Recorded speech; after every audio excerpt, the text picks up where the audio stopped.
What's going on, everybody? Welcome to T3G. My name is Harris, and today I just figured I'd kind of give you guys a little update. I know last time around I showed you a video of my setup, and I showed you a computer that was sitting, that wasn't being used, kind of being worked on, and had some specs, and I thought maybe I'd keep you guys up to date on what's happening with that computer. So what I was doing with it is, let me give you a little bit of a little bit on the history of the computer here.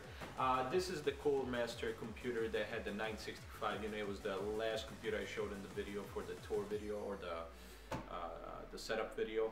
And I used to use this computer as my main computer. It was my gaming computer, then the other one replaced it. And then my fiance used it for a little while as her rendering computer. And then we noticed that while she was using it, there was some issues with it. It was lagging,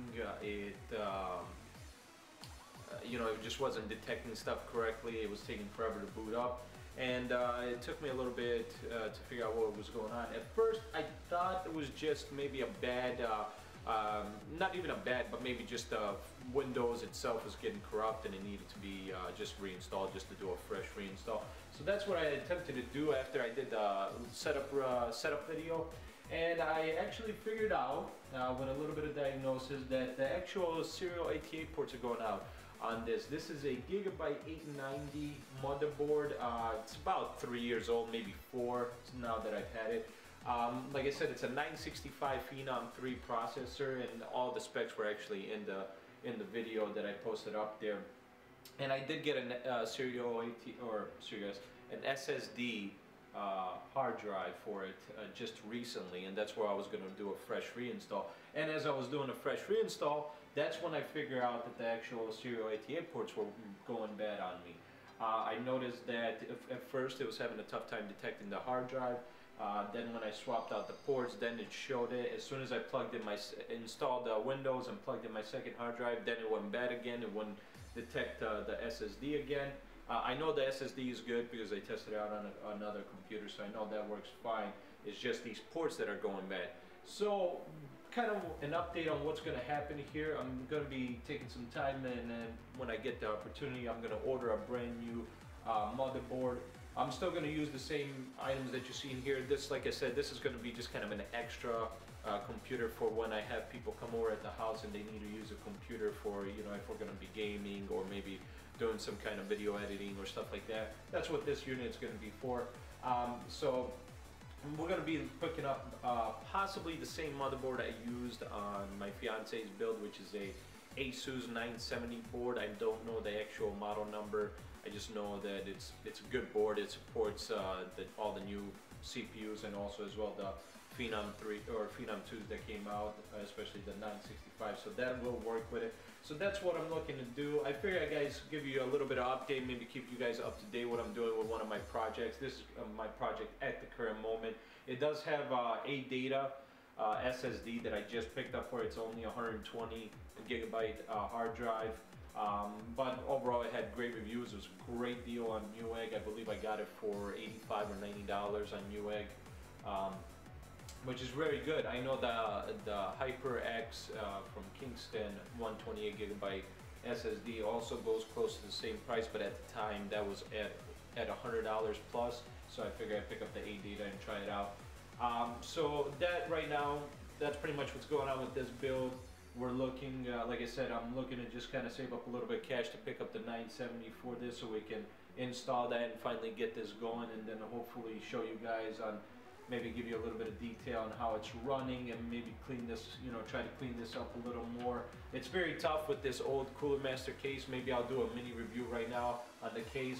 With these older Cooler Master case, the HAF 932, I know they still have it. I don't know if they've revamped it a little bit, because there's a few things obviously that, one, the interior is not painted, where the new ones, they are painted. I don't know if the new ones actually for these routing for the cables actually have grommets on it, rubber grommets. This one does not. It's, like I said, it's an older case. I have two of the same case. This one actually, my buddy just didn't need it anymore, so I was like, hey, I'll pick it up from you. So that's one. Those are the few things. Like I said, no painted interior, no grommets for the wire routing, and then also as well, in the back here, you'll notice the CPU cutout. It's there, and it's pretty big, but unfortunately the way the motherboard mounts, the actual where you're going to be adjusting the pretty much the CPU fan mounting backplate, there's not enough room, so you still have to take out the CPU backplate, or you still have to take out the motherboard to swap out the CPU backplate, which is kind of unfortunate. I really do hope they fix that on the new revision. Or like I said, I don't know if it's a revision. I just know it has the painted interior, but I don't know if they adjusted anything on the new 932 case. And also as well for the wiring back here, there's not a lot of room actually there's not a lot of room for the actual wiring back here. It's actually a little disappointing because it is a full tower case. But then again, this particular case has been out for 3, 4, maybe 5 years now. So with the new one that's available, hopefully they adjusted those few things. You know, I know there's a painted interior. I kind of hope they're, you know, including the rubber grommets, because it does help make it look neater. And then of course the CPU cutout, I hope it's a little further, so that way you do have that room that you don't have to take off the motherboard to swap out that backplate. And I do hope that they expanded on how much cabling you can put back here, because this is barely a 1/4 inch clearance here at the bottom. Or you know where the plate's gonna go, or where the back plate's gonna go, and or not the back plate, but the black cover for the case, where that's gonna go, and how much room you actually have for the actual wiring. Yeah, I don't have the greatest wiring back here done. I'm not the best at it, but it's fairly good to the point where, you know, I am still using zip ties and stuff like that to hold the wires in, but it's still not enough. And I'll actually show you. Let me grab the.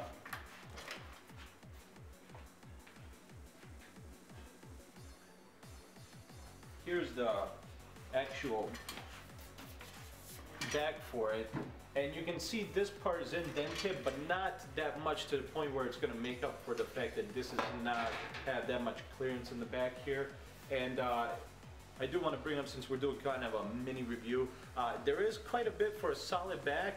There's quite a bit of flex on this, and it's kind of disappointing. Cool Master, I mean, I still like the case by any means, and I know I just did a video and griped about how the Cougar has virtually no clearance in the back, and they don't. I mean, they do not have any.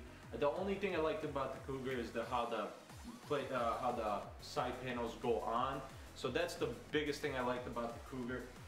But I mean, honestly, even with this legitimately would be in a full tower case, it does still give you a better, you know, a better clearance, even though there should be more. So I'm hoping that Cool Master did revision it. Hopefully I'll be able to at some point pick one up to review it, to see if they actually, with the new revision style, if it actually has more cable room in the back, and you know, it has the rubber grommets. Like I said, I haven't really looked at it. I know I can probably see on newegg.com or something like that, see pictures if they have the rubber grommets, and I'll take a look. But so yeah, that's kind of a mini review slash update on what's going on with this build.